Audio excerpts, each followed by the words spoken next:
Mesin jahit tua ini adalah saksi bisu saat suamiku melemparku keluar rumah demi wanita kaya. Tanpa peduli aku sedang mengandung anaknya yang ia sebut sebagai pembawa sial. Sebelum kita mulai lebih lanjut, yuk, tekan tombol suka, serta tombol subscribe agar tidak ketinggalan kisah menarik lainnya.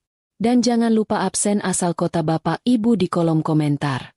Semoga rezeki kita semua dilancarkan, kesehatan kita diberkahi, dan keluarga kita selalu harmonis dalam lindungannya. Amin. Pagi itu langit seolah sedang pamer warna birunya. Sangat kontras dengan hatiku yang sedang mendung tanpa henti.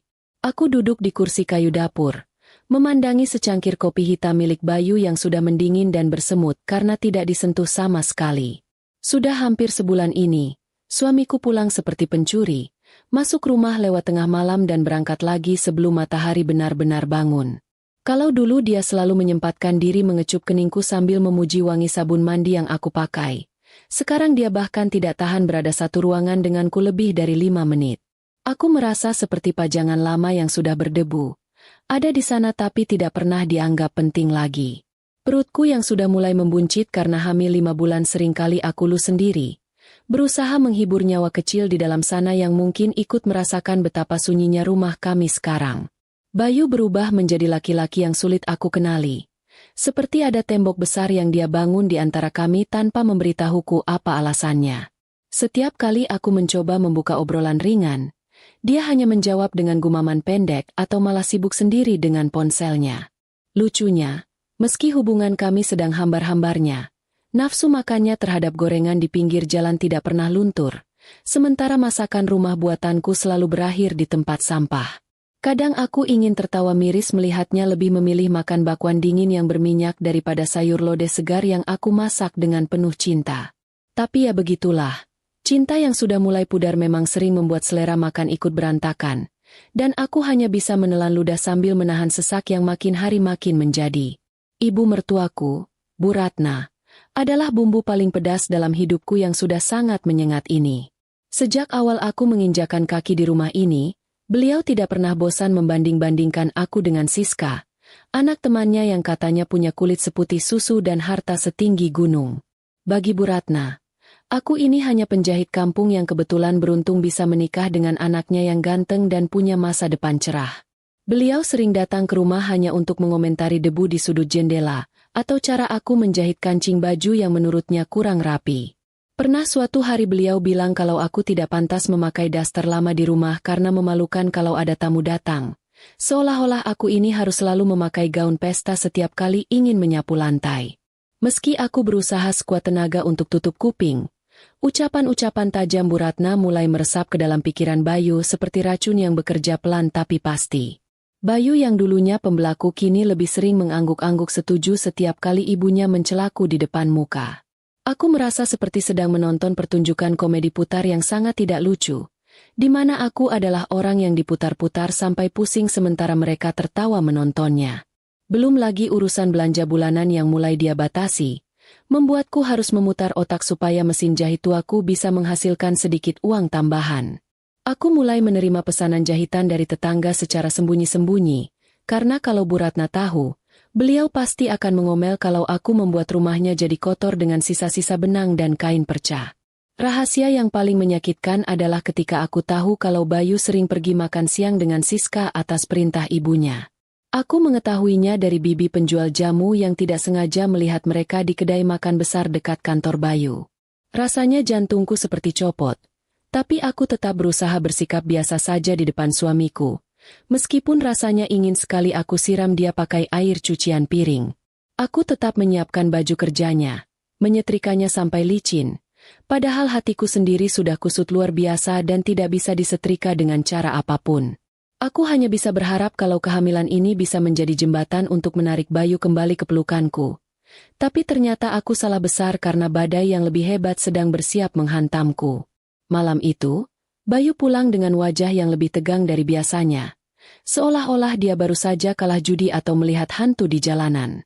Dia duduk di sofa tanpa melepas sepatunya. Matanya menatap kosong ke arah layar televisi yang mati. Aku mendekatinya, mencoba menawarkan pijatan di bahunya yang tampak kaku. Tapi dia langsung menepis tanganku dengan kasar seakan tanganku adalah bara api yang panas. Aku hanya bisa terpaku, menahan air mata yang sudah menggenang di pelupuk mata agar tidak jatuh di depannya. Di tengah suasana yang sangat kaku itu, perutku mendadak terasa mulas, seolah bayi di dalamnya ikut merasa gelisah melihat tingkah ayahnya yang sudah tidak punya hati lagi. Kejadian yang paling aneh adalah saat Bayu tiba-tiba tertawa sendirian sambil melihat ponselnya. Tapi sedetik kemudian wajahnya berubah menjadi sangat marah. Aku yang sedang menjahit kancing baju sekolah anak tetangga di sudut ruangan hanya bisa memperhatikan dalam diam, merasa kalau laki-laki di depanku ini sudah mulai hilang akal. Aku bertanya pelan apakah dia baik-baik saja. Tapi dia malah membanting bantal sofa ke lantai dan berteriak bahwa dia bosan dengan kehidupannya yang sekarang. Katanya, dia menyesal telah menikah terlalu cepat dengan wanita yang tidak punya apa-apa selain keterampilan menjahit pakaian murah. Kalimat itu seperti pisau yang mengiris-iris harga diriku, membuatku sadar bahwa cintanya memang sudah benar-benar mati dan yang tersisa hanyalah kebencian yang tidak aku mengerti asalnya. Beberapa hari kemudian, Bu Ratna datang membawa kabar yang dia sebut sebagai petunjuk dari langit, setelah membawa foto kehamilanku ke seorang dukun atau orang pintar. Beliau bilang dengan penuh keyakinan kalau bayi yang aku kandung ini akan lahir dengan cacat fisik dan membawa kesialan bagi bisnis keluarga mereka yang mulai goyah. Aku hanya bisa melongo mendengar tahayul yang sangat tidak masuk akal itu.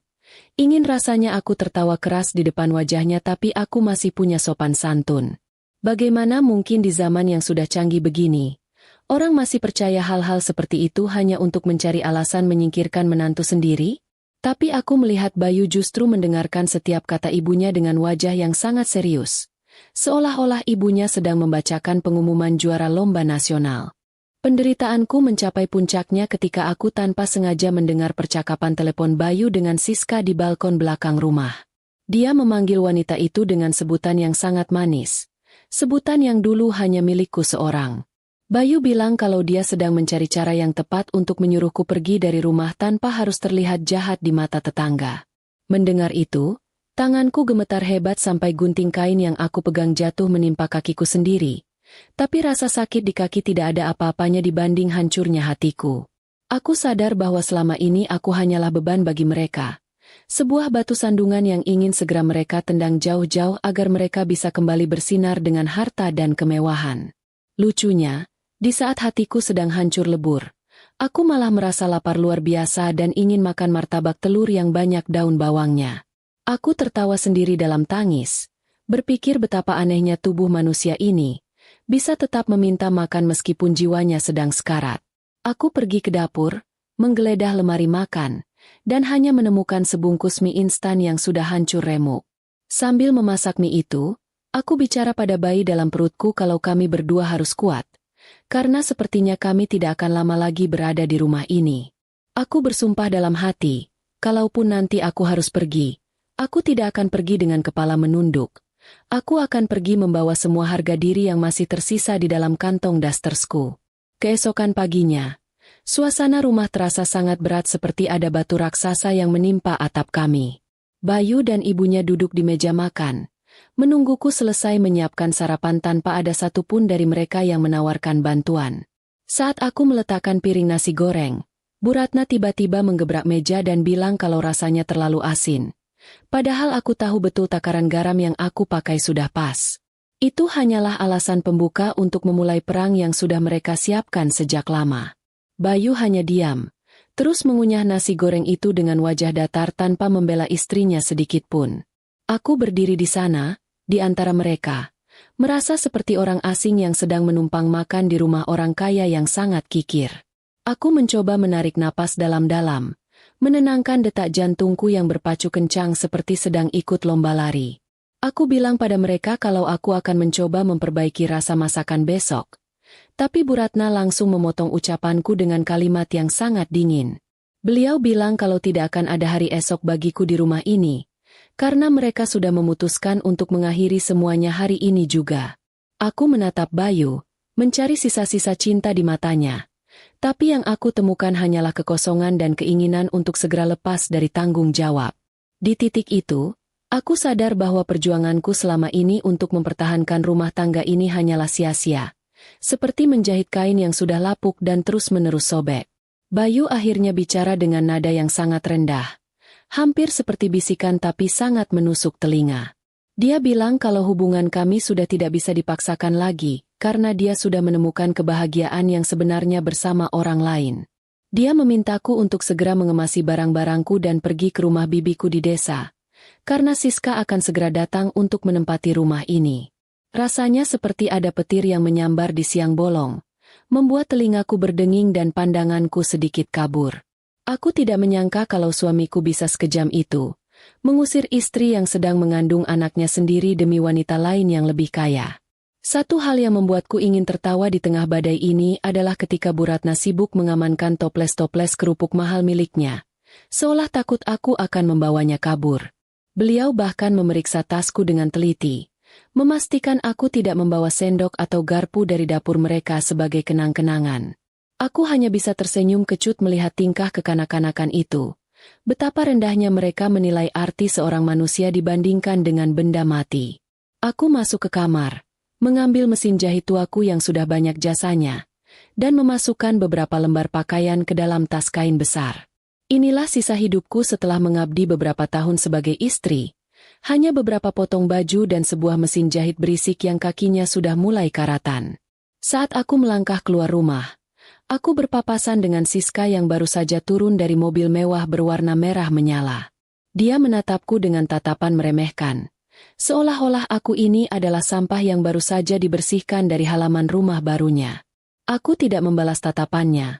Aku hanya terus berjalan dengan tangan satu menjinjing mesin jahit dan tangan lainnya melindungi perutku. Bayu berdiri di pintu, tidak berani menatap mataku. Sementara Bu Ratna sibuk menyalami Siska dengan wajah yang sangat sumringah. Aku berjalan menjauh dari rumah itu tanpa menoleh ke belakang, karena aku tahu kalau aku menoleh, aku mungkin akan luluh dan memohon untuk tetap tinggal, dan aku tidak ingin melakukan kesalahan memalukan itu lagi. Di sepanjang jalan menuju terminal, aku merasa banyak mata yang menatapku dengan kasihan, tapi aku berusaha untuk tetap tegak. Aku duduk di bangku terminal yang keras, menunggu bus jurusan desa yang datangnya hanya 2 kali sehari. Sambil menunggu, aku melihat seekor kucing jalanan yang sedang asyik menjilati kakinya sendiri meskipun bulunya kotor dan badannya kurus. Kucing itu terlihat sangat tenang, seolah dia tahu kalau hari ini dia akan mendapatkan makanan meskipun dia tidak tahu caranya. Aku tersenyum tipis, merasa kalau nasibku tidak jauh beda dengan kucing itu. Tapi setidaknya aku punya mesin jahit dan nyawa kecil di perutku yang akan menjadi kekuatanku untuk bangun kembali dari kehancuran ini. Bab pertama dari hidupku yang baru pun dimulai di dalam bus tua yang bergetar hebat setiap kali melewati lubang jalan.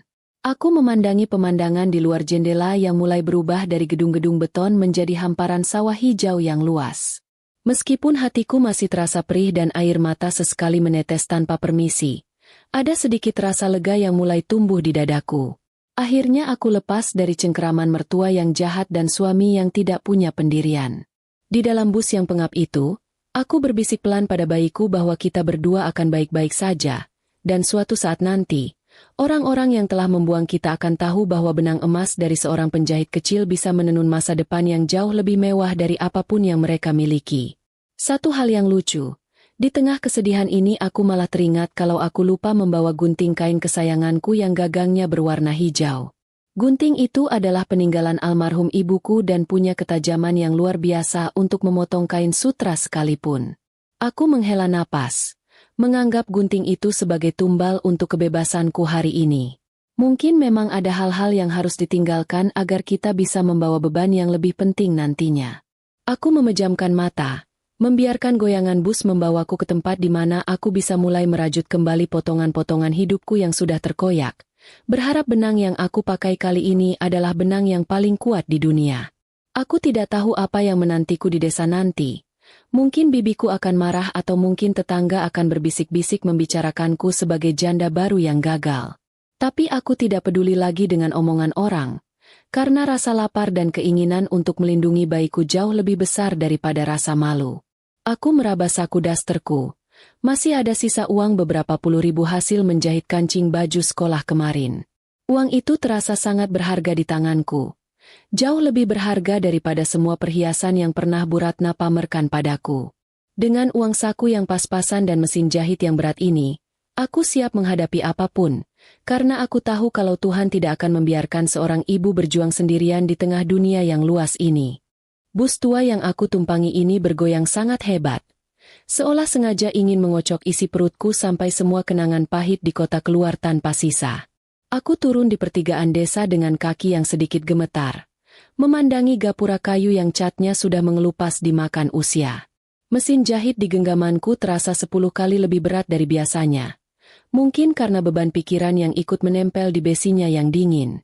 Bau tanah basah dan aroma kotoran sapi yang khas menyambut kedatanganku, memberikan ketenangan aneh yang tidak pernah aku dapatkan di rumah gedung mertuaku yang wangi parfum mahal tapi pengap oleh kebencian.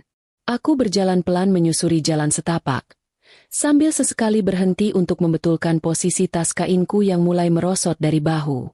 Rumah bibiku terletak di ujung desa, sebuah bangunan kayu sederhana yang halamannya dipenuhi pohon singkong dan jemuran baju yang melambai di tiup angin.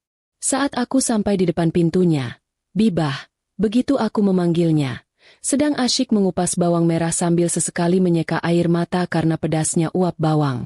Beliau terlonjak kaget melihat keponakannya datang dengan penampilan berantakan dan perut yang sudah jelas menunjukkan tanda kehidupan.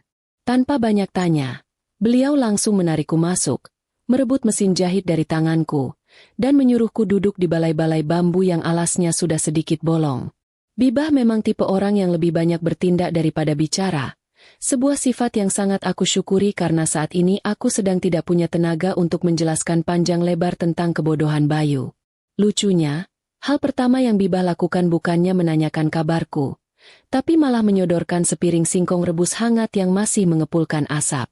Beliau bilang kalau aku terlihat lebih kurus dari ayam tetangga yang sedang sakit. Sebuah pujian yang tentu saja membuatku ingin tertawa sekaligus menangis. Aku mengunyah singkong itu dengan rakus, tidak peduli lagi dengan tata krama atau gengsi sebagai menantu orang kota yang selama ini aku jaga.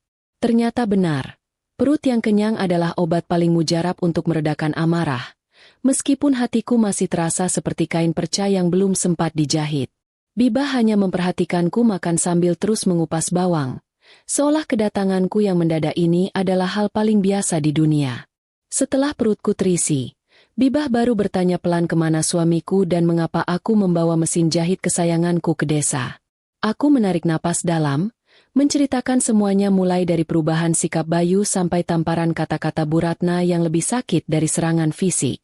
Bibah mendengarkan tanpa memotong. Hanya sesekali menggeram pelan saat aku menyebut nama ibu mertuaku. Beliau bilang kalau keluarga Bayu itu memang sudah lama terkenal sebagai orang yang hanya melihat manusia dari kilau emasnya saja, bukan dari ketulusan hatinya. Bibah menggenggam tanganku yang kasar karena benang, meyakinkanku bahwa di rumah kecil ini, aku dan bayiku akan selalu punya tempat untuk tidur dan makan tanpa perlu merasa takut diusir.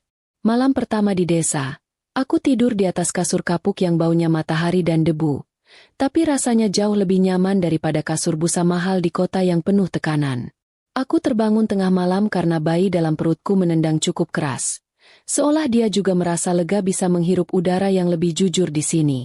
Aku bangkit, duduk di depan mesin jahitku yang aku letakkan di sudut kamar di bawah cahaya lampu teplok yang berkedip-kedip. Aku mulai mengelus besi mesin itu. Alat inilah yang akan menjadi penyambung hidup kami nantinya. Aku tahu hidup ke depan tidak akan mudah, apalagi kalau penduduk desa mulai bertanya di mana ayah dari anak yang aku kandung ini. Tapi aku sudah menyiapkan telinga yang lebih tebal dari kulit sapi. Pagi harinya, aku dipaksa Bibah untuk pergi ke bidan desa terdekat karena belakangan ini aku sering mengeluh mulas yang tidak biasa. Bibah khawatir kalau stres yang aku alami di kota memengaruhi kesehatan janin dalam perutku yang sudah masuk bulan ke-6. Kami berjalan kaki menyusuri pematang sawah, dan aku kembali teringat ucapan Bu Ratna soal ramalan bayi cacat yang beliau gembar-gemborkan. Meskipun aku tahu itu hanya tahayul untuk menyingkirkanku, tetap saja ada rasa takut yang terselip di sudut hati terdalamku. Aku hanya bisa berdoa dalam setiap langkah, berharap bayi ini lahir sempurna agar bisa menjadi pembuktian bahwa mulut mertuaku itu tidak lebih suci dari selokan di pasar. Bidan desa itu bernama Bu Aminah, seorang wanita parubaya dengan kacamata tebal yang selalu melorot ke ujung hidungnya. Beliau mulai meraba perutku dengan tangan yang hangat, sesekali menggunakan alat pendengar kayu yang diletakkan di atas kulit perutku. Suasana ruangan yang tenang hanya diisi oleh suara detak jantung bayiku yang terdengar cepat namun berirama. Sebuah suara paling indah yang pernah aku dengar seumur hidup. Namun, wajah Bu Aminah mendadak sedikit berubah saat beliau memeriksa posisi kaki janinku yang menurutnya sedikit tidak biasa. Beliau bilang kalau posisi bayi ini agak miring, dan ada kemungkinan pertumbuhan tulang kakinya nanti butuh perhatian khusus setelah lahir. Dek, jantungku rasanya berhenti berdetak sesaat mendengar penjelasan itu. Seolah bayangan wajah Bu Ratna muncul di depan mataku sambil tertawa mengejek. Aku langsung teringat semua sumpah serapah beliau di kota. Mungkinkah kata-kata buruk itu benar-benar menjadi kenyataan? Bibah yang duduk di sampingku langsung menggenggam bahuku, memberi kode supaya aku tetap tenang dan tidak berpikiran macam-macam dulu. Bu Aminah menjelaskan bahwa ini bukan berarti cacat yang menakutkan. Hanya butuh pengawasan dan nutrisi yang cukup agar janin bisa berputar ke posisi yang benar. Beliau menyarankanku untuk banyak jalan pagi dan tidak memikul beban berat. Sebuah nasihat yang agak sulit dilakukan oleh pengungsi sepertiku. Saat pulang dari bidan, aku merasa dunia kembali sedikit gelap. Seolah mendung yang tadi sudah menyingkir kini kembali menutup langit desa. Aku bertanya-tanya pada Tuhan, mengapa ujian ini harus beruntun menimpaku tanpa memberi napas sedikit pun? Sudah dibuang suami, dihina mertua, sekarang ditambah kekhawatiran soal kesehatan anak kandung sendiri. Tapi Bibah malah bercanda. Beliau bilang mungkin bayiku ini sedang ingin pamer gerakan silat di dalam sana makanya posisinya miring. Candaan garing itu entah kenapa berhasil membuatku tersenyum kecil di tengah rasa sesak yang menghimpit. Bibah memang jagonya memecah suasana tegang dengan kalimat-kalimat yang tidak masuk akal tapi menenangkan. Berita tentang kepulanganku dalam kondisi hamil tanpa suami pun mulai menyebar di pasar desa dengan kecepatan cahaya, melebihi kecepatan lari kambing lepas. Setiap kali aku lewat untuk membeli benang atau kain, bisik-bisik tetangga mulai terdengar seperti suara lebah yang mengganggu telinga. Ada yang bilang aku ditinggal suami karena tidak bisa melayani dengan baik. Ada juga yang lebih jahat bilang kalau aku ini kena guna-guna dari saingan bisnis mertuaku. Aku hanya bisa menghela napas panjang, berpura-pura tidak dengar sambil terus berjalan cepat menuju rumah. Ternyata dimanapun tempatnya, manusia memang selalu punya hobi yang sama, menguliti penderitaan orang lain untuk dijadikan bahan obrolan sambil minum teh sore hari. Suatu sore, saat aku sedang asyik membetulkan rok milik tetangga, ada seorang ibu kaya di desa yang datang membawa kain sutra mahal untuk dibuatkan gaun pesta. Beliau mendengarnya dari Bibah kalau aku adalah penjahit lulusan kota yang tangannya sangat terampil mengolah kain sulit. Aku menerima tantangan itu dengan sedikit gugup, karena sutra adalah kain yang sangat manja. Salah gunting sedikit saja taruhannya adalah harga diri. Aku mulai memotong kain itu dengan hati-hati, menggunakan gunting lama milik Bibah yang untungnya masih cukup tajam.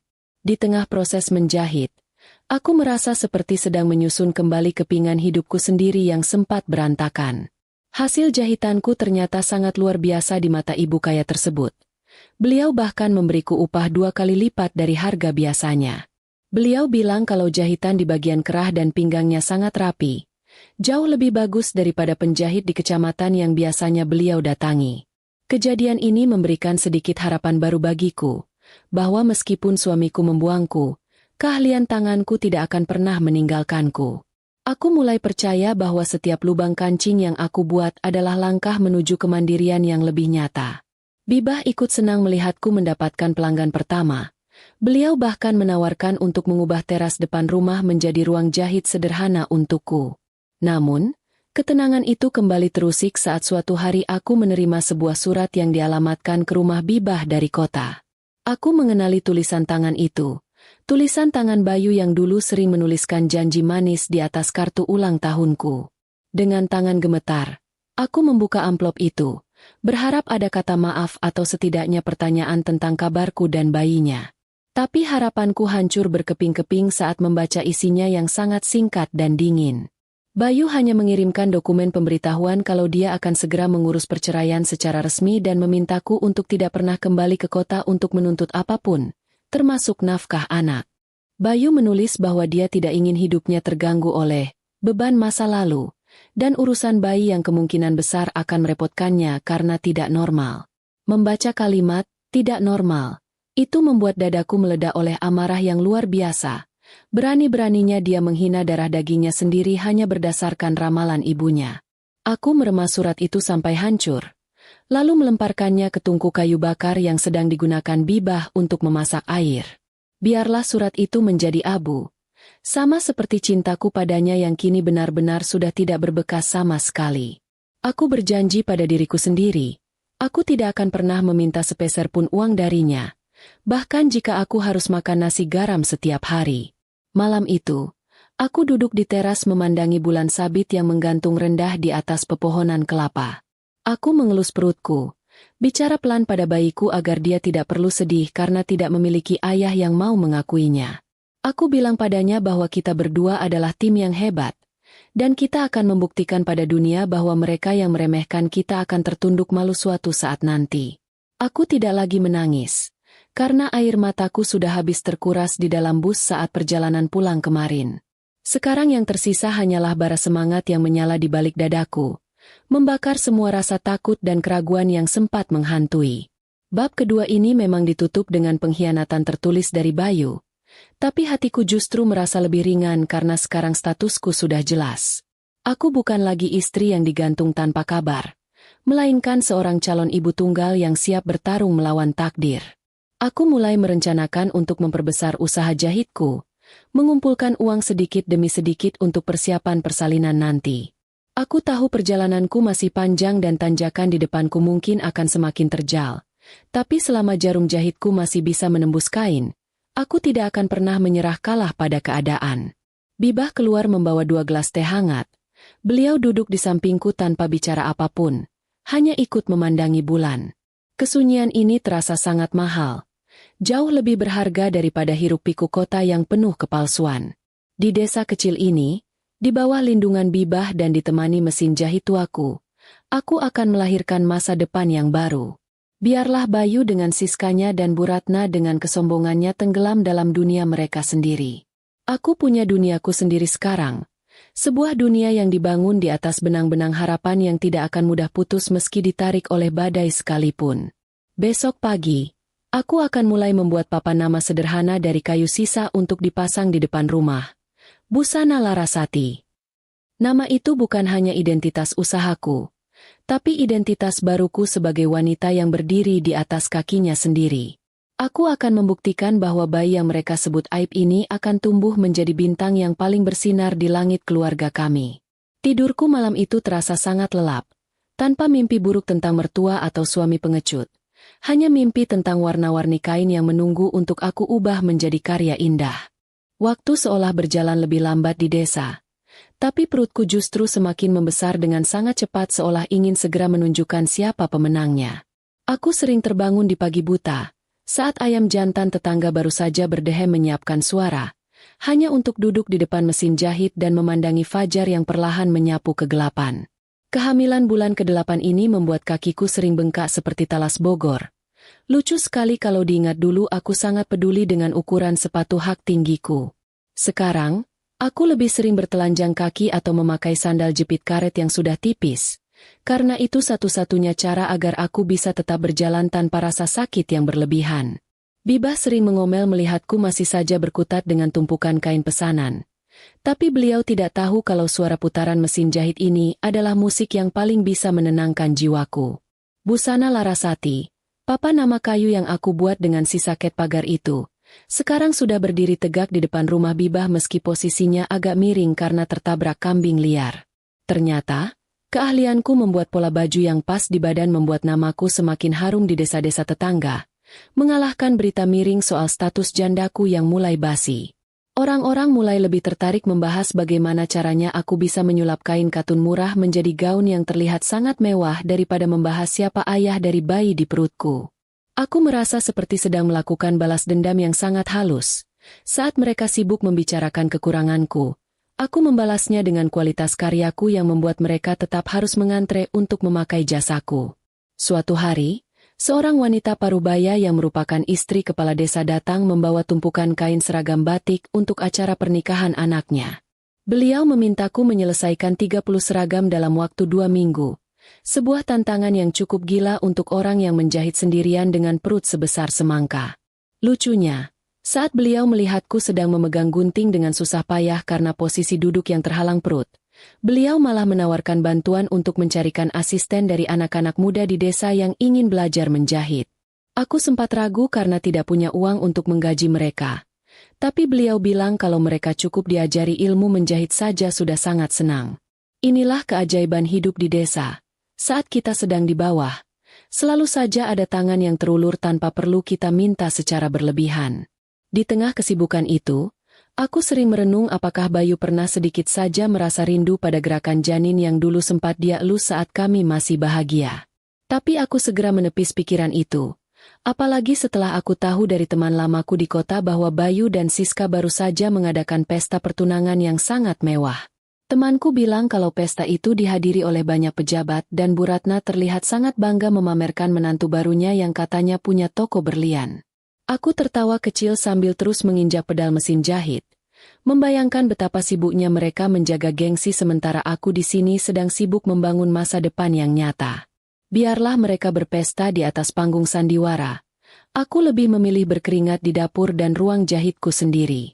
Rasa mulas yang datang tiba-tiba di siang bolong membuatku harus berhenti sejenak dari aktivitas memotong kain yang sangat banyak ini.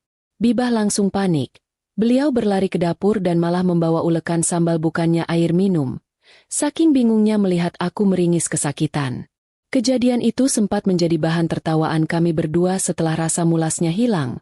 Betapa paniknya orang kalau sudah menyangkut urusan nyawa. Bibah bilang kalau aku harus mulai menyiapkan tas berisi kain jarik dan baju bayi, karena sewaktu-waktu si kecil ini bisa saja ingin keluar melihat dunia. Aku mulai melipat baju-baju bayi yang aku jahit sendiri dari sisa kain pesanan pelanggan. Warna-warninya sangat cantik dan jahitannya sangat halus. Jauh lebih indah daripada baju bayi bermerek yang ada di toko-toko kota. 1 minggu sebelum hari perkiraan lahir, aku menerima kejutan yang sama sekali tidak aku duga sebelumnya.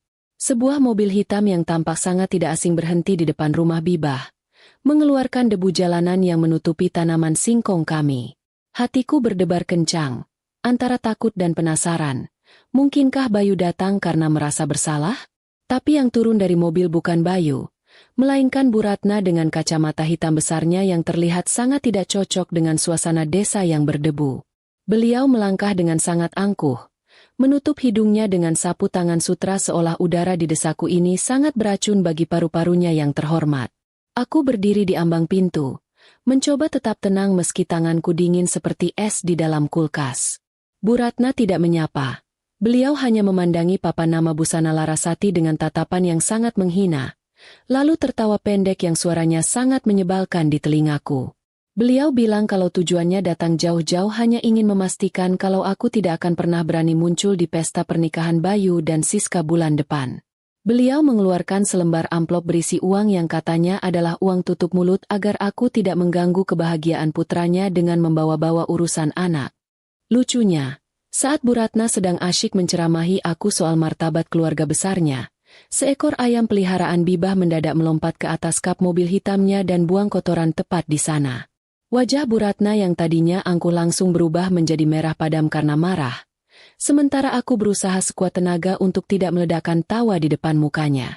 Kejadian kecil itu benar-benar memecah suasana tegang yang dia bangun sejak tadi, membuat wibawanya jatuh seketika hanya karena seekor ayam kampung. Aku mengembalikan amplop uang itu ke tangannya, bilang padanya bahwa harga diriku tidak bisa dibeli dengan uang receh yang dia bawa itu. Aku bicara dengan nada yang sangat tenang. Suara yang bahkan membuatku kaget sendiri karena terasa sangat kuat. Aku katakan pada Bu Ratna bahwa aku sama sekali tidak tertarik dengan hidup Bayu lagi, dan anak yang aku kandung ini adalah anakku, bukan bagian dari keluarganya yang busuk itu. Aku meminta beliau untuk segera pergi sebelum ayam-ayam yang lain ikut, menyambut kedatangannya dengan cara yang sama. Bu Ratna masuk ke mobil dengan terburu-buru sambil menggerutu soal desa terpencil yang tidak punya peradaban, meninggalkan jejak asap knalpot yang pekat di depan mukaku. Setelah mobil itu hilang dari pandangan, aku langsung jatuh terduduk di kursi teras. Seluruh tubuhku lemas seperti jeli yang dipanaskan. Bibah keluar membawa segelas air putih dan memelukku erat. Beliau bilang kalau aku adalah wanita paling berani yang pernah beliau lihat. Kedatangan Bu Ratna bukannya membuatku jatuh, justru malah memberikan suntikan semangat baru yang luar biasa besar. Sekarang aku tahu bahwa mereka sebenarnya merasa terancam dengan keberadaanku. Itulah sebabnya mereka berusaha membungkamku dengan uang. Aku mengelus perutku dan berjanji bahwa Bintang, nama yang sudah aku siapkan, tidak akan pernah merasa kecil hati meskipun tidak punya kakek nenek dari pihak ayahnya. Malam harinya, hujan turun sangat lebat mengguyur desa, membawa hawa dingin yang menusuk tulang-tulang tuaku yang sering pegal. Aku sedang menyelesaikan satu seragam terakhir milik istri kepala desa saat rasa mulas yang luar biasa hebat menghantam pinggangku. Kali ini rasanya berbeda, lebih tajam dan berpola, seperti ada sesuatu yang sedang mendobrak pintu dari dalam secara paksa. Aku mencoba mengatur napas seperti yang diajarkan Bu Aminah, tapi rasa sakitnya membuatku sampai harus menggigit ujung kain agar tidak berteriak keras. Bibah langsung sigap. Beliau membungkus mesin jahitku dengan plastik agar tidak terkena tempias hujan, lalu memanggil tetangga untuk membantuku pergi ke tempat bidan. Perjalanan menuju rumah Bu Aminah di tengah hujan badai itu benar-benar mirip adegan film petualangan yang sangat dramatis. Kami harus naik gerobak sapi yang diberi atap terpal seadanya karena mobil puskesmas desa sedang dipakai di kecamatan lain. Di dalam gerobak yang berguncang-guncang, aku hanya bisa beristighfar sambil memegang tangan Bibah yang terus membacakan doa-doa keselamatan. Lucunya, di tengah rasa sakit yang mau pingsan itu, aku masih sempat-sempatnya kepikiran apakah aku sudah mematikan lampu di ruang jahit tadi. Bibah cuma bisa geleng-geleng kepala melihat keponakannya yang lebih mengkhawatirkan tagihan listrik daripada nyawanya sendiri di tengah proses persalinan. Sesampainya di tempat Bu Aminah, air ketubanku sudah pecah dan semuanya terjadi dengan sangat cepat seperti dikejar waktu. Ruang persalinan yang sederhana itu hanya diterangi oleh lampu cadangan karena listrik desa sedang padam akibat badai di luar. Aku berjuang sendirian, tanpa ada suami yang menggenggam tanganku atau memberikan kata-kata penyemangat yang manis. Tapi aku merasa sangat kuat, karena setiap tarikan napas dan dorongan yang aku lakukan adalah bentuk perlawananku terhadap semua penghinaan yang pernah aku terima. Aku ingin membuktikan bahwa aku bisa menghadirkan nyawa baru ke dunia ini dengan kekuatanku sendiri, tanpa bantuan dari orang-orang yang pernah membuangku. Tepat saat petir menyambar di langit desa, suara tangisan bayi yang sangat nyaring pecah memenuhi ruangan kecil itu, mengalahkan suara gemuruh hujan di luar. Air mataku jatuh mengalir begitu saja, membasahi bantal yang sudah basah oleh keringat perjuangan yang luar biasa. Bu Aminah mengangkat bayi itu, membersihkannya sebentar, lalu meletakkannya di atas dadaku yang masih berdebar kencang. Bayi itu laki-laki, kulitnya kemerahan dan rambutnya hitam lebat seperti milik ibunya. Aku menatapnya dalam diam, merasakan kulitnya yang lembut menyentuh kulitku, sebuah ikatan yang tidak akan pernah bisa diputus oleh pengadilan atau surat cerai manapun. Namun, suasana bahagia itu mendadak sunyi saat Bu Aminah mulai memeriksa kaki kecil bayiku dengan saksama di bawah cahaya senter. Aku menahan napas, teringat kembali semua ucapan dukun mertuaku dan kekhawatiran bidan saat aku masih hamil dulu. Bu Aminah membalik tubuh mungil itu, lalu menatapku dengan tatapan yang sangat lembut namun mengandung arti yang dalam. Beliau bilang kalau jari-jari kaki sebelah kiri bayiku memang sedikit tidak beraturan susunannya, tidak seperti kaki bayi normal pada umumnya. Jantungku serasa jatuh ke lantai, tapi anehnya aku tidak merasa hancur seperti yang aku bayangkan selama ini. Aku mengambil kaki kecil itu, menciumnya dengan penuh kasih sayang tanpa ada sedikit pun rasa malu atau kecewa di wajahku. Bagiku, dia tetap sempurna karena dia lahir dari perjuangan yang sangat jujur dan murni di tengah badai yang sangat hebat. Aku menamai bayi itu Bintang, karena dia lahir di malam yang gelap namun dialah yang akan menjadi cahaya paling terang dalam hidupku nantinya. Bibah masuk ruangan, melihat cucunya, dan langsung menangis bahagia tanpa peduli dengan kekurangan kecil di kaki Bintang. Beliau bilang kalau Bintang punya mata yang sangat tajam, mata seorang pemimpin yang tidak akan mudah menyerah pada keadaan dunia yang keras ini. Malam itu, di bawah atap rumah bidan desa yang masih diguyur sisa-sisa hujan, aku menyusui Bintang untuk pertama kalinya. Rasa hangat yang menjalar di dadaku membuatku merasa menjadi wanita paling kaya di dunia. Jauh lebih kaya daripada Siska dengan toko berliannya atau Bu Ratna dengan rumah gedungnya. Kekurangan fisik di kaki Bintang justru menjadi tanda pengenal bagi kami, Sebuah pengingat bahwa kami pernah dihina namun kami tetap bisa berdiri tegak. Aku berjanji dalam hati, kaki kecil inilah yang suatu saat nanti akan melangkah di karpet merah kesuksesan, melewati semua orang yang pernah meremehkan kelahirannya ke dunia ini. Bab ketiga hidupku berakhir di sini, dengan kelahiran seorang bayi laki-laki yang mungkin tidak sempurna di mata manusia, tapi sangat istimewa di mataku. Sekarang fokus hidupku sudah berubah total. Bukan lagi tentang diriku sendiri, tapi tentang bagaimana membuat Bintang tumbuh menjadi laki-laki yang hebat. Aku tahu ke depan akan ada banyak tantangan, terutama soal biaya perawatan kaki Bintang dan biaya sekolahnya nanti. Tapi melihat caranya menggenggam jariku dengan sangat kuat saat tidur, aku tahu bahwa kami berdua sudah siap untuk menghadapi apapun yang akan terjadi di bab-bab selanjutnya. Keesokan paginya, matahari muncul dengan sangat cerah seolah ingin menyambut kedatangan Bintang secara resmi di desa kami. Aku pulang ke rumah Bibah dengan perasaan yang sangat bangga, menggendong harta paling berhargaku di dalam kain jarik yang hangat.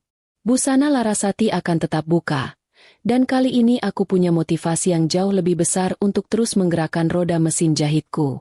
Setiap jahitan yang aku buat mulai sekarang adalah untuk masa depan Bintang, dan aku akan memastikan bahwa setiap benang yang aku pakai adalah benang yang paling kuat, sekuat tekadku untuk mengubah hinaan menjadi sebuah tepuk tangan penghargaan. Matahari pagi di desa selalu punya cara unik untuk membangkitkan semangat. Sinarnya yang hangat jatuh tepat di atas dahi Bintang yang sedang tertidur pulas di dalam ayunan kain. Sudah 3 bulan berlalu sejak malam badai itu, dan hidupku sekarang benar-benar berputar di antara tangisan bayi dan suara mesin jahit yang tidak pernah berhenti mengepulkan debu kain. Kakiku seringkali terasa pegal karena harus menggendong Bintang sambil menginjak pedal. Tapi setiap kali aku melihat senyum tak berdosa dari bibir mungilnya, rasa lelah itu hilang menguap begitu saja. Bintang adalah bayi yang sangat pengertian. Dia jarang sekali rewel, seolah dia tahu bahwa ibunya sedang berjuang mengumpulkan lembar demi lembar rupiah untuk masa depannya. Lucunya, Bintang punya kebiasaan aneh. Dia hanya bisa tidur pulas kalau mendengar suara ritme mesin jahitku. Kalau mesinnya mati, dia justru bangun dan protes dengan rengekan kecilnya. Bibah sekarang sudah seperti asisten pribadiku. Beliau yang bertugas menjemur popok bayi sekaligus menjadi tenaga pemasaran paling handal di pasar desa. Beliau tidak pernah lelah memamerkan wajah Bintang kepada setiap orang yang lewat, sambil sesekali membumbui cerita bahwa Bintang adalah anak pembawa keberuntungan. Meskipun orang-orang masih sering mencuri pandang ke arah kaki kiri Bintang yang sedikit berbeda, aku sudah tidak lagi merasa sakit hati atau ingin marah. Aku justru sering bercanda pada Bibah bahwa Bintang ini calon pemain bola hebat, karena kakinya punya gaya yang unik sejak lahir. Humor-humor kecil seperti inilah yang membuat suasana rumah kami tetap hangat, meskipun kami hanya makan dengan lauk pauk sederhana hasil kebun sendiri. Urusan kaki Bintang memang menjadi fokus utamaku sekarang. Bu Aminah menyarankanku untuk membawa Bintang ke rumah sakit besar di kota kecamatan agar bisa diperiksa oleh dokter spesialis tulang. Aku mulai menabung lebih ketat, menyisihkan sisa uang belanja dari hasil jahitan gaun-gaun pesta yang makin hari makin banyak pesanan. Aku rela hanya makan nasi dengan sambal korek dan lalapan setiap hari, asalkan tabunganku untuk Bintang tidak berkurang sepeser pun. Pernah suatu malam aku merasa sangat lapar sampai-sampai aku mengira kain perca di sampingku adalah potongan daging rendang yang lezat. Aku tertawa sendiri menyadari betapa gilanya tekanan ekonomi bisa membuat imajinasi seseorang menjadi sangat liar dan tidak masuk akal. Suatu hari, aku menerima sebuah kiriman paket misterius yang ditujukan ke alamat Bibah tanpa nama pengirim yang jelas di atasnya. Dengan rasa penasaran yang tinggi, aku membuka bungkusan itu dan menemukan tumpukan baju bayi mewah bermerek yang harganya pasti sangat mahal. Ada sepucuk surat kecil di dalamnya yang isinya hanya satu kalimat. Maafkan ayahmu yang belum bisa bersikap adil. Aku tahu itu tulisan tangan Bayu. Sepertinya nuraninya sedikit terusik setelah mendengar kabar kelahiran anaknya dari orang lain. Aku menatap baju-baju mahal itu dengan tatapan kosong, merasa kalau Bayu sedang mencoba menyuap rasa bersalahnya dengan benda mati yang bahkan tidak pernah dia lihat langsung bagaimana cara memakainya pada tubuh anaknya. Aku sempat ingin membakar baju-baju itu karena rasa benci yang kembali meluap. Tapi Bibah dengan bijak menahanku dan bilang kalau baju-baju itu tidak bersalah. Beliau menyarankanku untuk menjual baju-baju mewah itu ke toko perlengkapan bayi di kota dan uangnya bisa dipakai untuk biaya berobat Bintang. Aku setuju. Itu ide yang jauh lebih masuk akal daripada membiarkannya jadi abu di tungku dapur. Aku tidak butuh pemberian Bayu yang setengah hati. Aku hanya butuh uangnya untuk memperbaiki apa yang dia sebut sebagai kekurangan pada anaknya sendiri. Inilah caraku berurusan dengan masa lalu. Aku mengambil manfaatnya untuk membangun masa depan tanpa perlu lagi membuka pintu komunikasi dengan orang yang telah membuangku. Minggu depannya, aku membawa Bintang ke rumah sakit kecamatan dengan menumpang mobil bak terbuka milik tetangga yang sedang mengangkut hasil panen sayur. Di atas mobil yang bergoyang-goyang itu, aku duduk di antara tumpukan kol dan wortel sambil mendekap Bintang erat-erat agar dia tidak kedinginan tertiup angin jalanan. Rasanya sangat kontras dengan hidupku dulu yang selalu kemana-mana naik mobil ber-AC yang wangi. Tapi anehnya aku merasa jauh lebih bahagia di sini. Aku tidak perlu lagi berpura-pura menjadi menantu yang sempurna atau istri yang penurut. Aku hanya perlu menjadi ibu yang berjuang untuk anaknya. Sesampainya di rumah sakit, aku harus mengantre sangat panjang di tengah hiruk-pikuk orang sakit. Tapi Bintang tetap tenang dan malah asyik menghisap jempolnya sendiri. Dokter spesialis tulang di rumah sakit itu bernama Dr. Gunawan. Seorang pria tua yang bicaranya sangat pelan tapi sangat menenangkan hati. Beliau memeriksa kaki Bintang dengan sangat teliti, memutar-mutar telapak kaki mungil itu sambil sesekali mencatat sesuatu di kertas laporannya. Aku menahan napas, menunggu vonis apa yang akan beliau jatuhkan kali ini, berdoa agar tidak ada kabar yang terlalu buruk. Dokter Gunawan tersenyum tipis dan bilang bahwa kondisi kaki Bintang sebenarnya bisa diperbaiki dengan terapi rutin dan pemakaian sepatu khusus selama masa pertumbuhan. Beliau bilang ini bukan cacat permanen yang harus diratapi, melainkan hanya butuh ketelatenan orang tua untuk membimbing jalannya nanti. Mendengar penjelasan itu, aku merasa seperti baru saja mendapatkan tumpukan harta karun yang tidak ternilai harganya. Air mata kebahagiaan jatuh membasahi pipiku, membuat Bintang yang tadi diam jadi ikut tertawa melihat wajah ibunya yang lucu karena menangis sambil tersenyum. Dokter Gunawan memberikan resep untuk sepatu khusus itu, dan meskipun harganya cukup menguras tabunganku, aku membayarnya dengan tangan yang sangat ringan. Aku yakin, setiap rupiah yang keluar untuk kesehatan Bintang akan diganti oleh Tuhan lewat jahitan-jahitan pakaian yang lebih banyak lagi. Aku keluar dari apotek dengan langkah yang sangat ringan, seolah-olah beban berat di pundakku sudah terbang di bawah angin sore yang sejuk. Namun, di tengah rasa senang itu, aku dikejutkan oleh sosok yang sangat aku kenali sedang berdiri di depan loket pendaftaran rumah sakit. Itu Siska. Dia terlihat sangat cantik dengan gaun merah menyala, tapi wajahnya tampak sangat muram dan dia sedang memarahi salah satu perawat di sana. Sepertinya sifat aslinya yang manja dan pemarah tidak berubah sedikit pun, meskipun dia sekarang sudah menjadi istri orang kaya. Aku segera menutupi wajahku dengan kain jarik penggendong Bintang, berusaha agar tidak terlihat olehnya karena aku tidak sudi ada drama baru di tempat umum seperti ini. Aku bersembunyi di balik tiang besar sampai kulihat dia masuk ke ruang perawatan kelas 1 dengan langkah yang sangat angkuh. Kejadian itu membuatku tersadar bahwa meskipun mereka punya uang banyak, mereka tetap tidak punya ketenangan hati seperti yang aku miliki sekarang. Aku pulang kembali ke desa dengan perasaan yang jauh lebih kuat. Aku tahu tujuanku sekarang sudah sangat jelas dan nyata. Aku mulai merombak cara kerjaku. Aku tidak lagi hanya menerima jahitan baju, tapi aku mulai membuat desain baju anak sendiri yang modelnya aku sesuaikan dengan kebutuhan anak-anak di desa. Aku menggunakan kain katun yang menyerap keringat tapi tetap terlihat keren dengan sentuhan bordir tangan yang aku pelajari dari Bibah.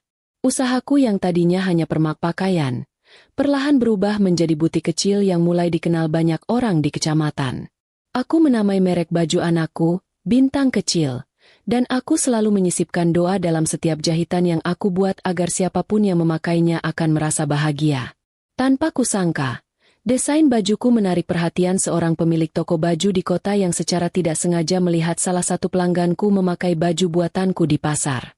Dia datang ke desa, mencariku, dan menawarkan kerjasama untuk memasok baju anak ke tokonya dalam jumlah yang lumayan banyak. Aku sempat hampir tersedak wedang jahe yang sedang kuminum saat mendengar jumlah pesanan yang dia minta. Rasanya seperti memenangkan undian yang tidak pernah aku ikuti sebelumnya. Bibah sampai harus menepuk punggungku keras-keras agar aku tidak pingsan karena terlalu kaget dan senang. Bab keempat hidupku ini ditutup dengan kesadaran bahwa kekurangan fisik Bintang bukanlah penghalang, melainkan pembuka jalan bagi rezeki yang tidak pernah aku bayangkan. Sepatu khusus Bintang sudah datang, dan meskipun dia sedikit protes saat pertama kali memakainya, aku terus memberinya semangat dengan nyanyian-nyanyian kecil ciptaanku sendiri. Aku melihat masa depan yang mulai bercahaya di depan sana, tidak lagi buram atau penuh dengan air mata kesedihan.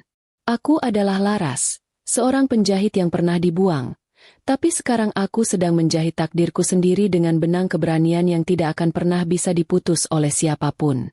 Bayu dan keluarganya mungkin punya segalanya, tapi aku punya bintang yang cahayanya mulai menyinari setiap sudut hidupku yang dulu gelap gulita. 5 tahun berlalu seperti kedipan mata saat kita sedang sibuk bekerja, dan sekarang Bintang sudah bukan lagi bayi merah yang hanya bisa merengek. Dia tumbuh menjadi bocah laki-laki yang sangat aktif dengan rambut jabrik dan mata yang selalu terlihat ingin tahu segala hal. Sepatu khususnya memang masih setia menemani kaki kirinya, tapi itu sama sekali tidak menghalanginya untuk memanjat pohon jambu di belakang rumah, atau mengejar ayam-ayam bibah sampai masuk ke dalam kolong. Aku sering tertawa melihatnya berlari dengan irama langkah yang sedikit unik, seperti ada irama musik sendiri dalam setiap pijakannya ke tanah. Bagiku, Bintang bukan lagi beban masa lalu, tapi mesin energi yang membuatku tetap kuat meskipun harus lembur menjahit sampai mata terasa seperti ditempel lem besi. Usahaku, Busana Larasati, sekarang sudah tidak lagi menumpang di teras rumah bibah yang sering bocor kalau hujan lebat. Dengan sisa tabungan dan hasil kerjasama dengan toko di kota, aku berhasil membangun bengkel jahit kecil yang cukup rapi di samping rumah, lengkap dengan 3 asisten yang merupakan anak muda asli desa ini. Aku merasa seperti mandor besar saat melihat mereka serius menginjak pedal mesin jahit, meskipun kadang aku lebih mirip ibu pengasuh yang harus mengingatkan mereka untuk tidak kebanyakan makan gorengan supaya tangan tidak berminyak saat memegang kain. Lucunya, Bintang sering bergaya seperti bos kecil. Dia suka berkeliling memeriksa hasil jahitan mereka sambil membawa penggaris kayu, seolah dia mengerti mana jahitan yang miring dan mana yang lurus. Asisten-asistenku hanya bisa terkekeh melihat tingkahnya yang sangat menggemaskan itu. Kesuksesanku di desa ternyata mulai memancing rasa iri dari beberapa pihak yang merasa tersaingi oleh kepopuleran baju anak, Bintang kecil. Ada saja gosip yang beredar. Mulai dari aku yang dituduh memelihara pesugihan sampai kabar bahwa aku ini sebenarnya simpanan orang kaya dari kota. Aku hanya bisa mengelus dada dan tertawa dalam hati. Kalau memang aku punya pesugihan, mungkin aku sudah punya mesin jahit emas dan tidak perlu pegal-pegal menggunting pola sampai malam. Bibah adalah pembela nomor 1. Beliau pernah hampir menyiram air cucian piring ke arah tetangga yang kedapatan sedang membicarakan kejelekanku di depan sumur umum. Humor kasar Bibah inilah yang membuatku tetap waras. Karena hidup memang terlalu singkat kalau hanya dipakai untuk meratapi lidah orang lain yang tidak pernah disekolahkan. Di sisi lain, kabar dari kota tentang Bayu mulai sampai ke telingaku lagi lewat perantara yang tidak sengaja lewat. Katanya, bisnis keluarga mereka mulai goyah karena gaya hidup Siska yang sangat boros dan tidak masuk akal. Siska dikabarkan lebih suka belanja tas bermerek di luar negeri daripada mengurus administrasi perusahaan yang mulai berantakan. Aku mendengar itu sambil menyeruput teh pahit. Merasa kasihan tapi juga merasa bahwa inilah hukum alam yang sedang bekerja secara adil. Dulu mereka membuangku karena aku miskin dan dianggap tidak berkelas. Sekarang mereka justru tercekik oleh gengsi mereka sendiri yang setinggi langit tapi dasarnya kosong. Bayu yang dulu aku kira hebat, ternyata hanya laki-laki lemah yang tidak bisa mengatur harta maupun hatinya sendiri. Suatu sore, aku sedang mengajari Bintang menggambar di sela-sela kesibukanku memotong kain katun motif bunga. Bintang menggambar sosok wanita cantik yang sedang memegang gunting besar, dan dia bilang itu adalah aku, pahlawan supernya. Air mataku hampir jatuh mendengar ucapan polos itu. Tapi aku segera mengalihkan pembicaraan dengan memintanya mewarnai gambar itu dengan krayon hijau kesukaannya. Bintang sangat berbakat dalam hal warna. Dia punya insting yang kuat untuk memadukan warna-warna berani yang kadang tidak terpikirkan olehku. Aku mulai terpikir untuk menggunakan ide-ide warnanya ke dalam desain baju anakku yang terbaru. Sebuah kolaborasi antara ibu penjahit dan anak laki-laki yang luar biasa. Rencana besarku tahun ini adalah membawa Bintang untuk operasi kecil pada urat kaki kirinya agar jalannya bisa lebih sempurna sebelum dia masuk sekolah dasar nanti. Biayanya sangat mahal, setara dengan harga 2 buah mesin jahit industri yang baru, Tapi aku tidak peduli sedikit pun. Aku mulai bekerja lebih keras, menerima pesanan seragam kantor dari kecamatan yang jumlahnya mencapai ratusan potong.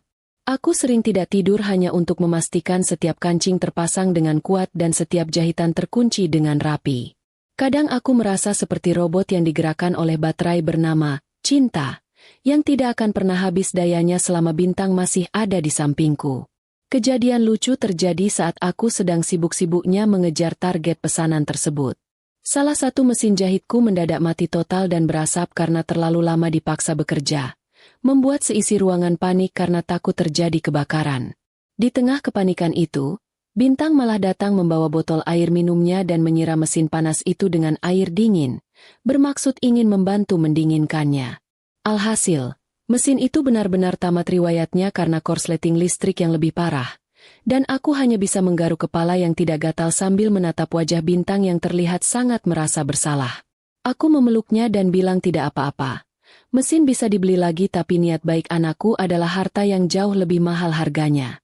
Pengalaman hidup selama 5 tahun ini mengajariku bahwa kemandirian adalah pakaian yang paling nyaman untuk dikenakan. Aku tidak lagi butuh pengakuan dari keluarga Bayu atau pujian palsu dari orang-orang kota yang dulu meremehkanku. Aku sudah punya duniaku sendiri di desa ini, sebuah dunia yang dibangun dari butiran peluh dan doa-doa yang dipanjatkan di sepertiga malam. Bintang adalah bukti nyata bahwa apa yang dianggap orang sebagai kekurangan, justru menjadi motivasi terbesar untuk meraih kesempurnaan dalam bentuk yang lain. Aku berdiri di depan cermin butikku yang sederhana, melihat sosok wanita yang jauh lebih kuat dan tenang dibandingkan 5 tahun yang lalu. Bab kelima ini ditutup dengan persiapan kami untuk berangkat ke kota dalam rangka operasi kaki Bintang. Aku membawa seluruh tabungan yang aku kumpulkan dengan susah payah. Merasa sangat bangga karena uang ini murni hasil keringatku sendiri tanpa bantuan sepeser pun dari Bayu. Kami berangkat dengan mobil sewaan yang nyaman, bukan lagi menumpang mobil bak sayur seperti dulu. Aku menggenggam tangan Bintang sepanjang perjalanan, meyakinkannya bahwa setelah ini dia akan bisa berlari lebih cepat dari siapapun. Di dalam hati, aku berterima kasih pada rasa sakit di masa lalu, karena tanpanya, aku tidak akan pernah menjadi Laras yang sekarang, wanita yang mampu menenun kebahagiaannya sendiri dari benang-benang luka yang telah lama kering. Masa depan terasa sangat cerah, secerah mata Bintang yang saat ini sedang asyik melihat pemandangan kota dari balik kaca mobil. Aku sudah siap menghadapi apapun yang ada di depan sana, karena aku tahu bahwa aku bukan lagi kain rapuh yang mudah robek. Aku adalah selembar kain sutra yang indah namun memiliki kekuatan yang luar biasa untuk bertahan dari segala cuaca. Mari kita lihat, kejutan apa lagi yang akan diberikan takdir kepadaku dan Bintang di bab selanjutnya. Karena perjuangan kami baru saja memasuki babak yang paling menentukan. Rumah sakit besar di kota ini terasa begitu dingin dan asing. Sangat berbeda dengan suasana bengkel jahitku yang selalu berisik tapi hangat. Aku duduk di kursi tunggu depan ruang operasi, mendekap tas kain berisi baju ganti Bintang dengan jari-jari yang tidak bisa berhenti bergetar. Sudah 2 jam Bintang berada di dalam sana untuk menjalani perbaikan urat kakinya, dan rasanya waktu berjalan lebih lambat daripada saat aku harus menjahit 1000 lubang kancing secara manual. Aku mencoba menenangkan diri dengan menghitung pola keramik di lantai, tapi pikiranku malah melayang kemana-mana, membayangkan wajah mungil Bintang saat tadi berpamitan ingin tidur sebentar di depan dokter. Lucunya, sesaat sebelum obat bius bekerja, Bintang sempat-sempatnya bertanya apakah nanti setelah bangun dia boleh makan bakso urat yang bumbunya banyak. Sebuah permintaan yang membuat suster di sana tertawa sekaligus membuatku makin terharu. Di tengah kegelisahan itu, aku melihat sesosok laki-laki berjalan terburu-buru di lorong rumah sakit. Penampilannya tampak kusut dengan kemeja yang tidak disetrika rapi. Aku menyipitkan mata, dan jantungku seolah berhenti berdetak saat menyadari bahwa itu adalah Bayu. Penampilannya jauh berbeda dari 5 tahun lalu. Wajahnya tampak lebih tua, ada kantung mata yang dalam, dan tidak ada lagi kesan sombong yang dulu selalu terpancar dari caranya berjalan. Dia sepertinya tidak menyadari keberadaanku karena dia sibuk berbicara di telepon dengan nada tinggi. Terdengar seperti sedang memohon penangguhan hutang pada seseorang. Aku segera membuang muka. Merasa aneh melihat laki-laki yang dulu begitu berkuasa atas hidupku kini terlihat seperti ayam sayur yang kehilangan taji. Takdir memang punya selera humor yang sangat sinis. Karena ternyata Bayu berhenti tepat di depan bangku tempatku duduk karena istrinya, Siska, sedang dirawat di ruangan yang tidak jauh dari sana. Bayu akhirnya menoleh dan mata kami bertemu. Dia mematung. Ponselnya hampir saja jatuh dari genggamannya saat melihatku tampil dengan pakaian yang rapi dan elegan. Dia menatapku dari ujung kepala sampai ujung kaki. Mungkin tidak percaya kalau wanita yang dulu dia usir dengan daster lusuh kini terlihat seperti pengusaha sukses. Aku hanya menatapnya dengan tenang, tanpa ada rasa benci yang meluap-luap. Hanya ada rasa hambar seolah aku sedang melihat orang asing yang salah masuk ruangan. Dia mencoba mendekat dan memanggil namaku dengan suara parau. Tapi aku hanya membalasnya dengan anggukan tipis yang sangat formal. Bayu akhirnya duduk di bangku yang berjarak 2 meter dariku.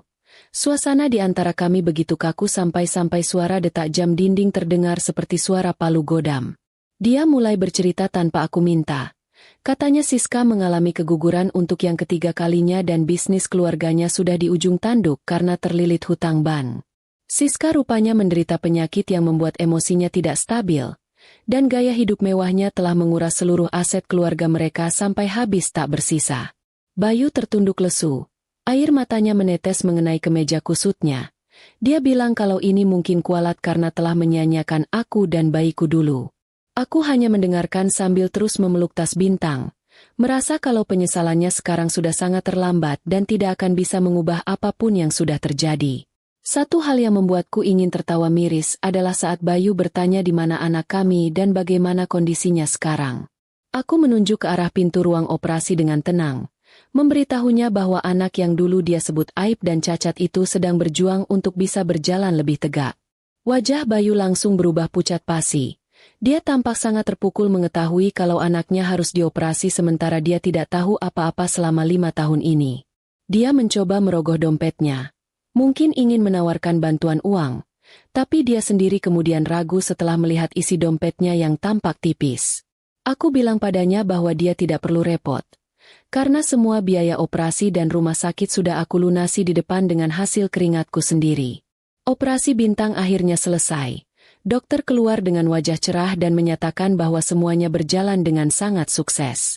Aku langsung berdiri dengan perasaan lega yang luar biasa.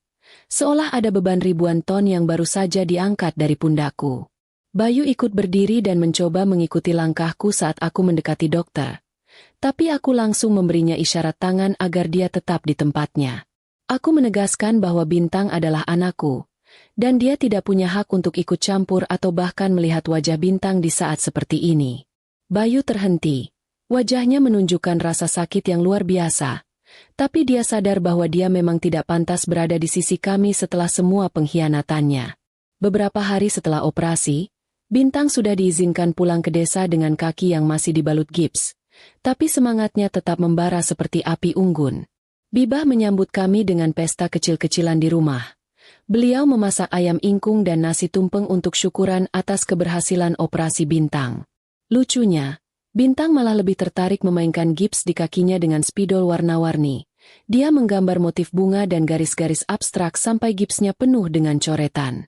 Dia bilang kalau kakinya sekarang punya baju pelindung yang kuat agar dia bisa segera mengalahkan ayam-ayam Bibah dalam lomba lari nanti. Aku hanya bisa tertawa melihat tingkah laku anakku yang selalu punya cara untuk merasa bahagia di tengah keterbatasan. Aku kembali fokus pada usahaku. Busana Larasati sekarang mulai menerima pesanan secara daring dari luar daerah berkat bantuan salah satu asistenku yang pintar main media sosial.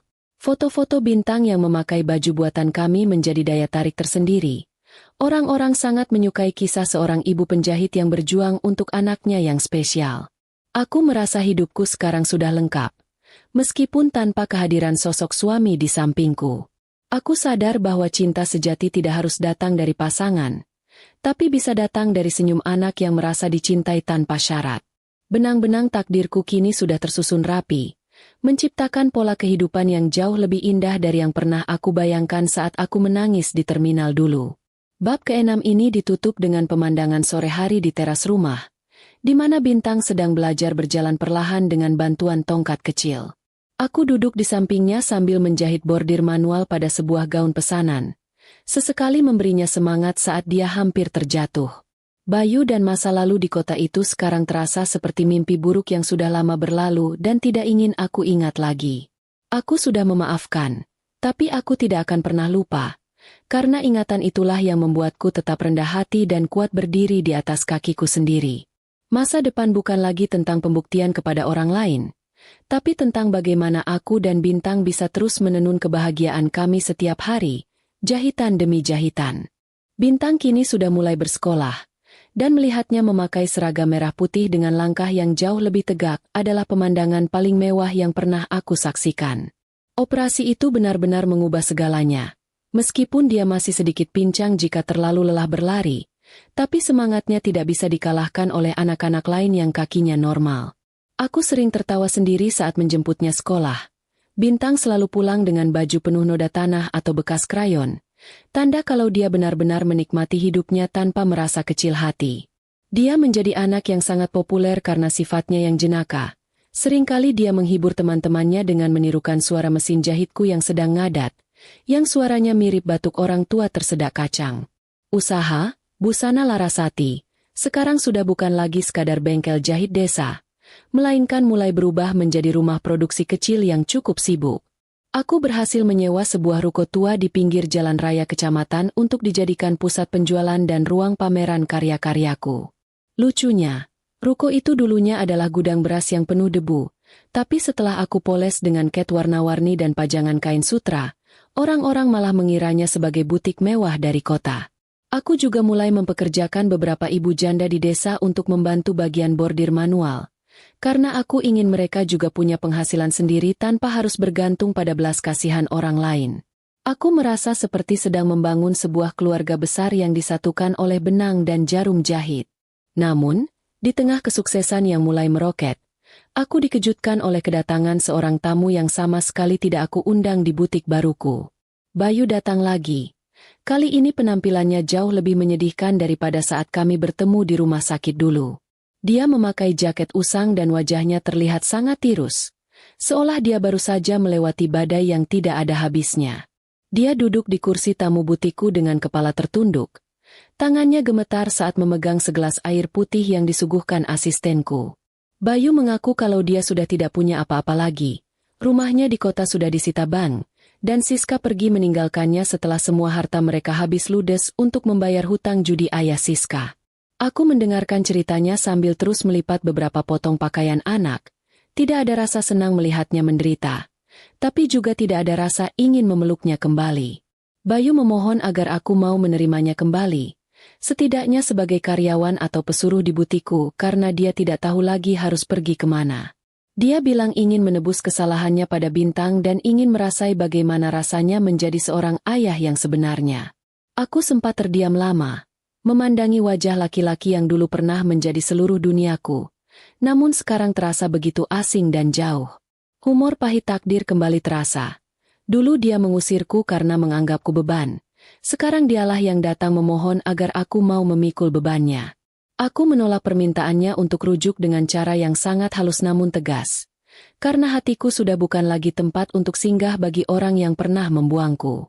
Aku katakan padanya bahwa pintu untuknya sebagai suami sudah tertutup rapat dan terkunci mati. Tapi aku masih punya nurani sebagai sesama manusia. Aku memberinya sejumlah uang yang cukup untuk modal hidup sederhana di desa sebelah dan menyarankannya untuk mulai bekerja dari bawah sebagai buruh di pabrik garmen milik kenalanku.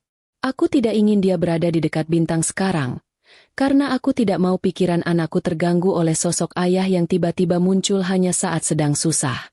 Bayu menangis sesenggukan. Dia menerima uang itu dan pergi dengan langkah gontai, meninggalkan aroma penyesalan yang sangat pekat di ruang tamu butikku.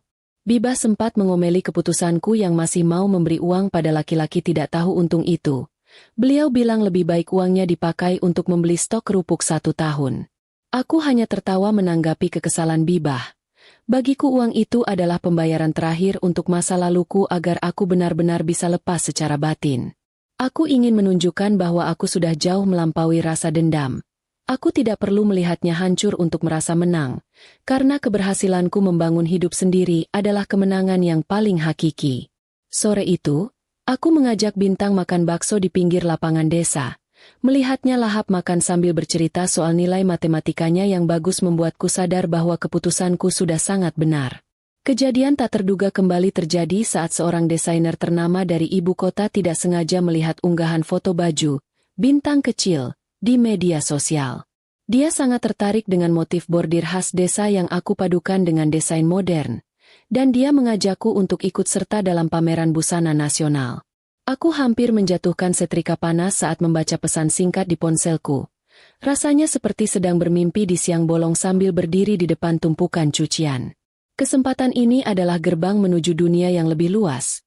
Sebuah pembuktian bahwa tangan seorang penjahit buangan pun bisa menciptakan karya yang diakui oleh para ahli di bidangnya.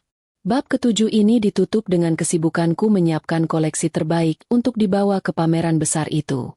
Aku memilih tema, benang keberanian. Sebuah perpaduan warna-warna cerah yang melambangkan keceriaan bintang dan kekuatan hati seorang ibu. Bintang ikut membantu memilihkan kancing-kancing warna-warni.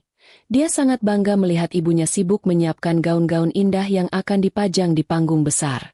Aku merasa hidupku sekarang seperti selembar kain yang sudah selesai dijahit menjadi pakaian yang sempurna, penuh dengan pola perjuangan, warna-warni emosi, dan jahitan doa yang sangat kuat. Masa lalu mungkin meninggalkan bekas luka, tapi luka itulah yang membuat motif hidupku menjadi unik dan tidak bisa ditiru oleh siapapun. Pameran busana nasional di kota besar itu ternyata jauh lebih mewah dari apa yang aku bayangkan dalam mimpi paling liar sekalipun.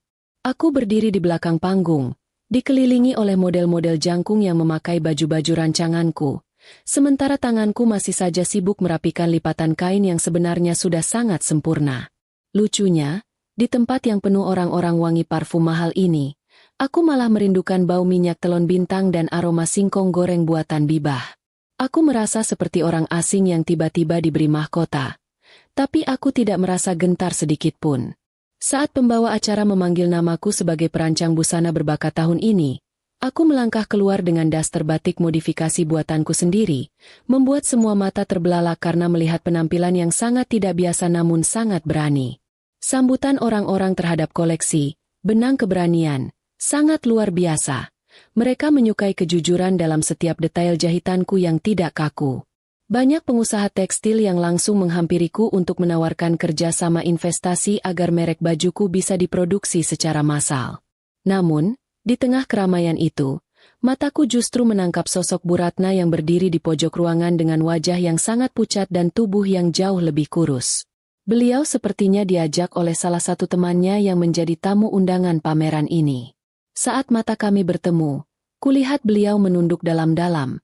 Tidak ada lagi kilatan kesombongan di matanya yang dulu selalu memandangku seperti debu di kolong meja. Bu Ratna mendekat padaku saat acara sudah agak sepi. Bicaranya terbata-bata dan tangannya yang dulu penuh perhiasan emas kini tampak kosong dan kering. Beliau meminta maaf atas semua kata-kata jahatnya dulu, terutama soal ramalan cacat pada bintang yang ternyata sepenuhnya salah.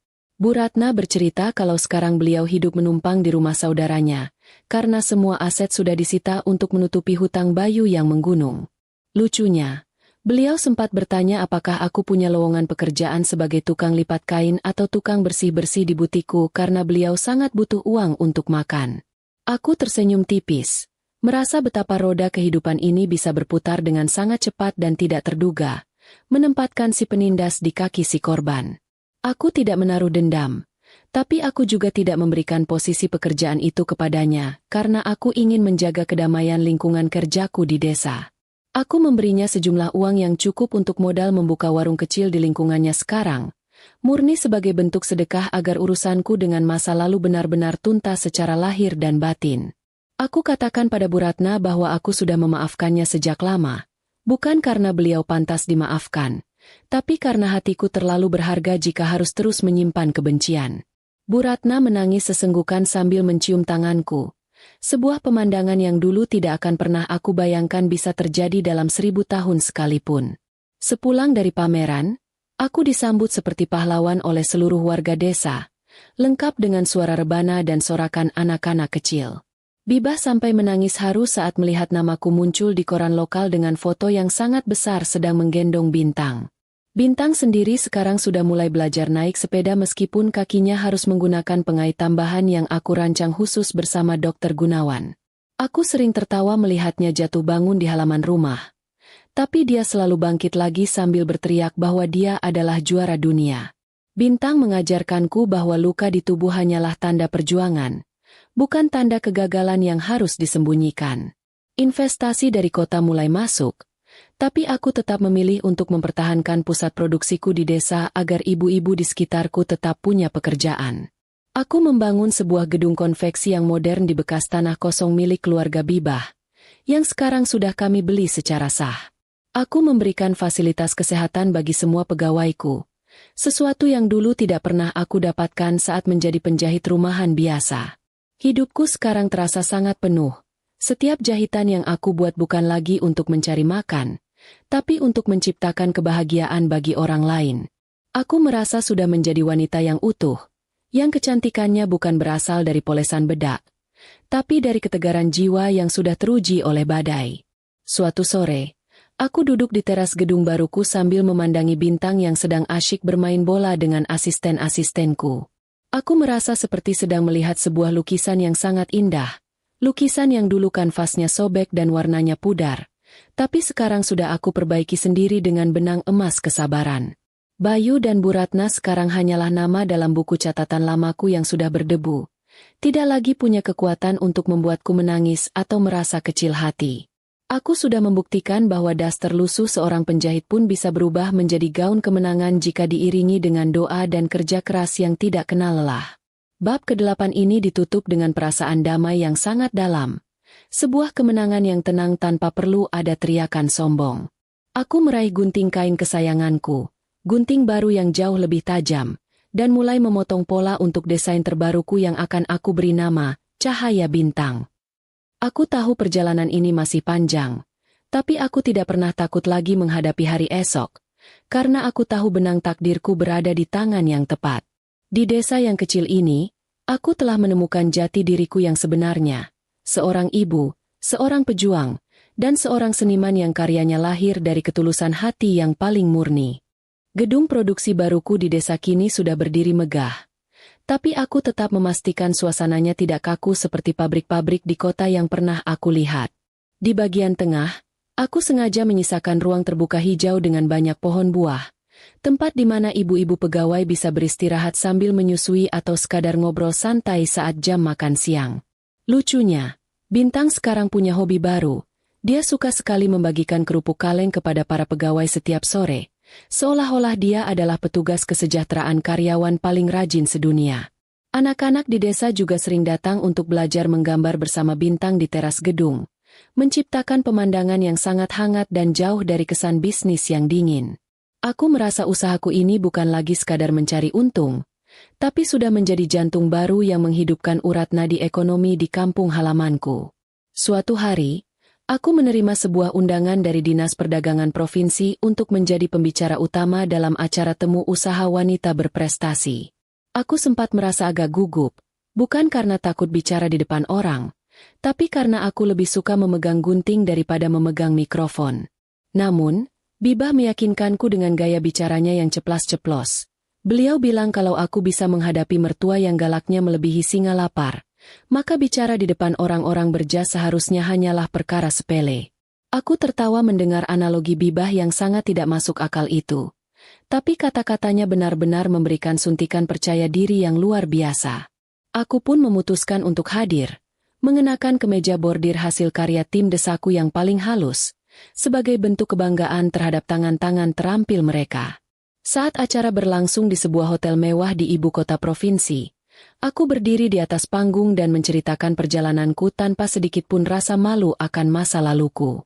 Aku bercerita tentang malam pengusiran itu, tentang mesin jahit karatan, dan tentang kaki kecil Bintang yang dulu dianggap pembawa sial.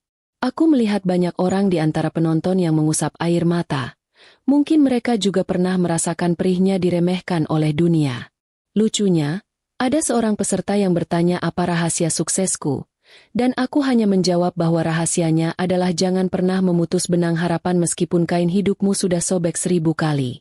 Tepuk tangan yang membahana sore itu terasa seperti pelukan hangat dari semesta, membasuh semua sisa-sisa lelah yang pernah menumpuk di pundakku. Kejutan terbesar muncul setelah acara usai, saat seorang perwakilan dari sebuah lembaga sosial internasional menghampiriku di belakang panggung. Mereka tertarik untuk memesan ribuan pakaian anak dari bahan ramah lingkungan untuk dibagikan ke daerah-daerah konflik dan pengungsian di berbagai belahan dunia. Rasanya seperti ada petir yang menyambar. Tapi kali ini petir yang membawa hujan emas yang berkilauan. Pesanan ini bukan hanya soal nilai uang yang fantastis, tapi soal nilai kemanusiaan yang selaras dengan jiwaku yang pernah menjadi pengungsi di rumah sendiri. Aku langsung terbayang wajah ibu-ibu di desaku yang pasti akan sangat bersemangat mengerjakan proyek sebesar ini. Mereka bukan lagi sekadar penjahit daster, tapi pejuang yang bajunya akan dipakai oleh anak-anak di seberang samudera. Namun, di tengah gelombang sukses ini, aku mendengar kabar bahwa Bayu kembali jatuh sakit dan kali ini kondisinya cukup kritis di sebuah rumah sakit umum daerah. Dia kabarnya menderita komplikasi akibat pola hidup yang tidak teratur dan tekanan batin yang berkepanjangan sejak kebangkrutannya. Aku sempat terdiam sejenak saat mendengar kabar itu dari seorang teman lama yang masih peduli. Bibah kali ini tidak marah-marah. Beliau hanya menatapku dalam diam seolah menyerahkan segala keputusan di tanganku. Aku memutuskan untuk mengajak Bintang menjenguk ayahnya, karena menurutku, Bintang berhak tahu siapa orang yang telah menyumbangkan separuh darah di tubuhnya, terlepas dari segala kesalahan yang pernah diperbuat orang tersebut. Pertemuan di rumah sakit itu terasa sangat sunyi dan penuh dengan suasana haru yang menyesakkan dada. Bayu terbaring lemah dengan selang oksigen.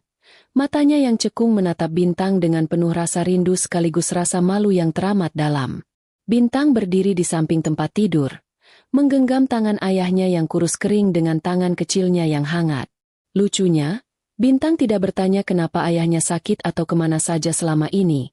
Dia malah menceritakan tentang gol yang dia cetak saat main bola di sekolah kemarin. Celoteh polos Bintang membuat air mata Bayu mengalir deras tanpa suara. Mungkin dia baru sadar betapa banyak kebahagiaan yang dia lewatkan hanya karena mengejar bayangan harta yang fana. Aku berdiri di sudut ruangan, memperhatikan mereka tanpa mengucapkan satu kata pun yang menyakitkan. Aku sudah tidak butuh kata maaf yang terucap dari lisan, karena melihat penyesalan di mata Bayu sudah lebih dari cukup bagiku. Aku membayar seluruh selisih biaya pengobatan Bayu agar dia bisa mendapatkan perawatan yang lebih layak. Sekali lagi bukan karena aku masih cinta, tapi karena aku adalah manusia yang punya nurani. Aku ingin Bintang belajar bahwa menjadi kuat itu bukan berarti harus menjadi keras hati atau penuh dendam. Tapi menjadi kuat adalah saat kita mampu memberikan tangan kepada orang yang pernah menjatuhkan kita.